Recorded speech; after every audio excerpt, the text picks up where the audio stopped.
Complication इसके दूर होने दीजिए, मैं आपका काम करूंगा। हम 3 बार आदरणीय अर्थमंत्री, वित्त मंत्री निर्मला सीतारमण जी, फाइनेंस मिनिस्टर थे, दूसरी बार मिले तो उन्होंने ट्वीट करके सारी दुनिया को बताया कि मैं आज कमांडर अशोक राउत और एनएसी के टीम से मिली और उनसे चर्चा की। एक भारत का वित्त मंत्री इतने बड़े देश का आज ट्वीट करके बता रहा है कि सीधे साधे सिंपल लोगों से वो मिली। क्यों? वो आपकी ताकत है, ये आपकी ताकत है कि आपकी वजह से आपके प्रतिनिधि को वहां बुलाया जाए। हमारे जो लेबर मिनिस्टर है आदरणीय मनसुख मांडविया जी, उनके पहले थे भूपेंद्र यादव जी, उनके पहले थे संतोष कुमार गंगवार जी, उनके पहले थे बंगारू दत्तात्रेय जी। इन सभी से हम कई बार मिले, प्रेजेंटेशन दिए, लेकिन अभी तक हमारा काम नहीं हुआ है। लेकिन आपको बताने में मुझे बड़ी खुशी होती है कि आपका काम 7,500 और महंगाई भत्ता अगले आने वाले 2 महीने के अंदर आपको मिलेगा। इसका कहने का मेरा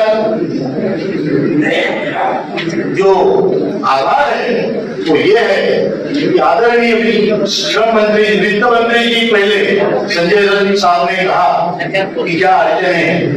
वित्त मंत्री पहले इस योजना में हमें पैसा देने के लिए तैयार नहीं थे।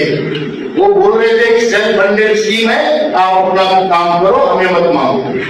हम जब वित्त मंत्री जी से मिले तो हमने आदरणीय निर्मला जी को कहा कि मैडम, आप श्रमयोगी मानधन योजना में भारत सरकार 100% योगदान करते हैं।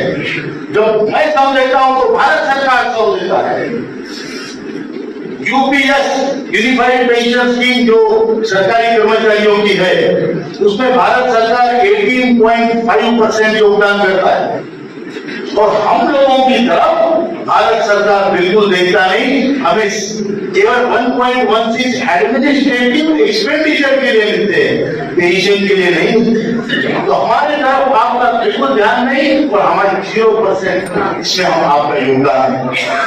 हम ये बदलना चाहते हैं मैडम, हम आपके सौतेले लगते हैं क्या हम भारत माता के सौतेले पुत्र हैं क्या? ये हमने उनसे पूछा और उनको हमने बताया हम सिर्फ प्रॉब्लम लेके नहीं जाते, हम साथ में सॉल्यूशन लेके जाते हैं। उन्होंने पूछा कैसे कर सकते हैं, हमने बताया कि जो श्रम मंत्री का हमारे फंड का पूरे साल का जो ब्याज है वो पूरा ब्याज पेंशन में डाइवर्ट हो। आपको हम असल की बात नहीं कर रहे, ओनली इंटरेस्ट हमें दे दो। फिर आप भारत सरकार की तरफ से 18.5 भी नहीं, आप 8.33 हमें दे दो, रिकमेंड किया है। और हमारी तरफ से भी हम 2 चीजें देंगे।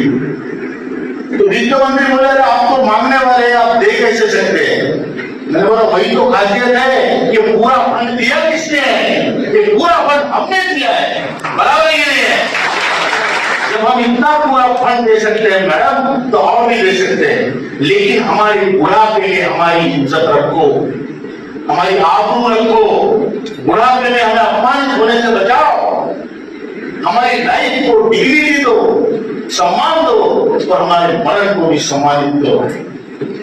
इस प्रकार से हमने कहा, हमने बोला 2 चीजें हम दे सकते हैं। पहली बात, जो 8.33 हमारा आप काटते हैं मालिक का, वो पूरा 12% काटो, हमें फर्क नहीं पड़ता है। बराबर क्या? आंदोलन की आवाज निकलनी चाहिए। जब आवाज के लिए निकलेगी तो सुनेगा लोग भाई, बराबर है। आंदोलनकारी एक योद्धा होता है, उसको डर के नहीं चलेगा, बात रखनी चाहिए, बात करनी चाहिए। भले हम किसी की इंसल्ट ना करें, लेकिन बात रखने में बिल्कुल हिचकिचाहट नहीं होनी चाहिए, बराबर।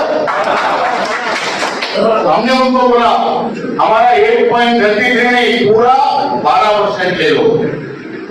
दूसरी बात हमने बोली 15,000 की सीलिंग 25,000 की करो। हमें जवानी में हमसे 2 पैसे ज्यादा ले लो, नहीं पड़ता, लेकिन बुढ़ापे में हमारी इज्जत रखो। वो खुश हुए, उन्होंने बोला मैंने पहली बार संगठन देखी, संगठना देखी जो बोल रही कि हमसे भी ले लो। मैंने बोला हम आपको लूट नहीं आए, हमको ये प्रॉब्लम सॉल्व करना है।